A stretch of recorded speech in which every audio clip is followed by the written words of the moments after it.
This is the Horse Radio Network. This is episode 334 of Horse Tip Daily, a different horse tip, a different equine topic, a different equestrian expert every day. Horse Tip Daily brings the world of equine knowledge to you one day at a time. Today's tip is sponsored by FeedXL. You can visit them at feedxl.com. Enjoy today's tip.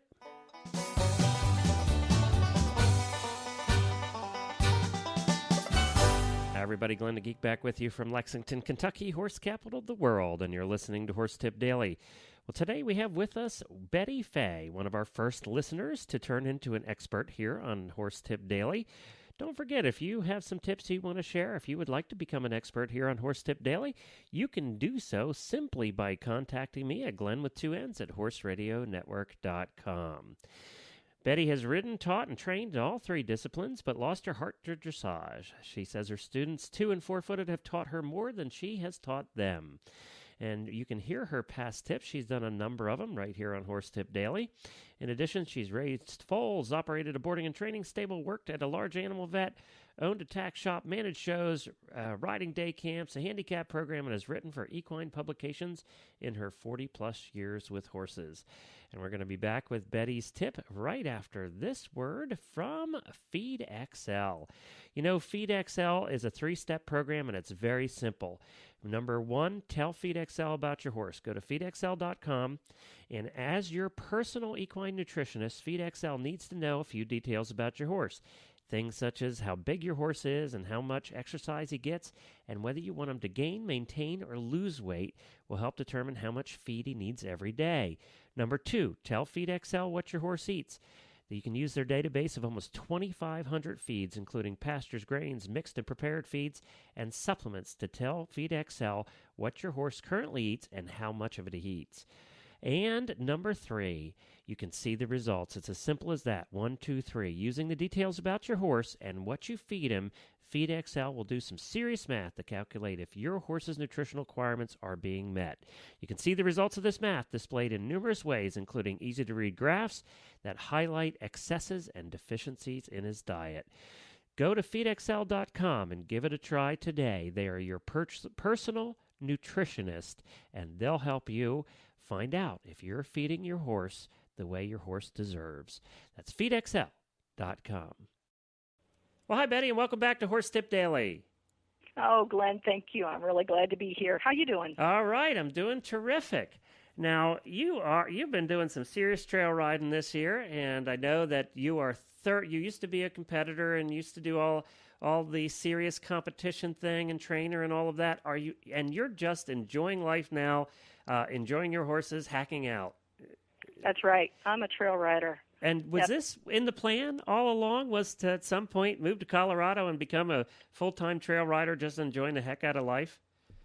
No, it wasn't in the plan, although I always loved the Rockies and always thought Colorado was great, thought maybe I'd like to live there one day. And it happened unexpectedly, and I'm enjoying it. And, you know, I know what we're going to talk about today, and you're absolutely right, and it's something I don't do enough, and I'm feeling guilty sitting here thinking about it, actually. So tell us what you want to talk about that I'm guilty of.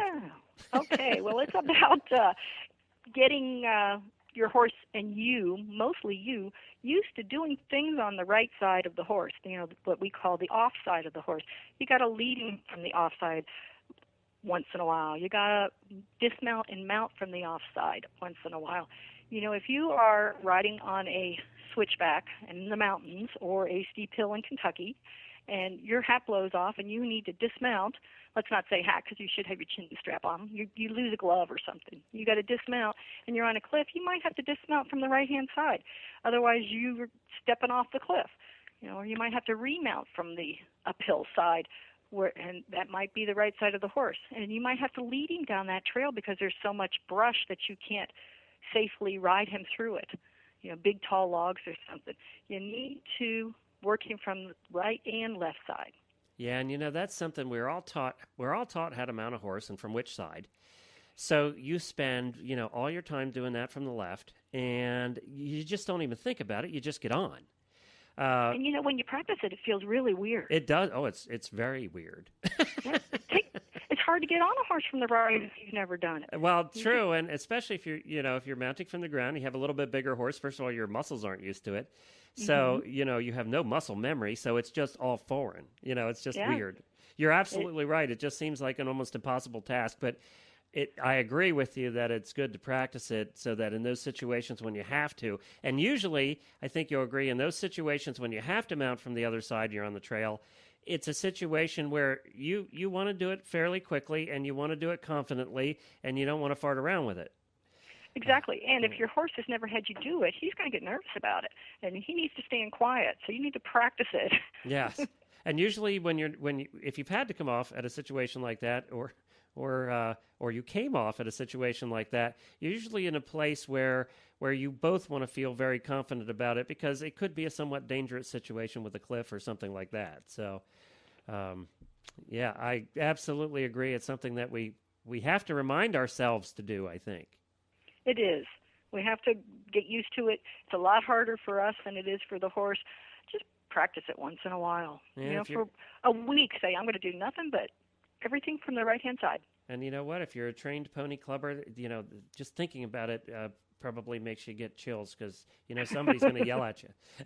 Yeah. 4-Hers too. Yes, exactly. 4-Hers are taught, get on from the left, But we don't wear a sword anymore on our hip. Get on either side. All right. Thank you, Betty, and we appreciate your tips. Thank you, Glenn. Have a good one. Well, thank you, everybody, for tuning in today to Horse Tip Daily. Don't forget, you can find all the other shows on the Horse Radio Network at horseradionetwork.com. We'll be back again tomorrow with another new expert and a different horse tip. Until then, stay safe, everyone. The Horse Radio Network and the Horse Radio Network hosts are not responsible for statements of guests or their opinions. Use your own judgment when listening to the tips provided by the experts on Horse Tip Daily.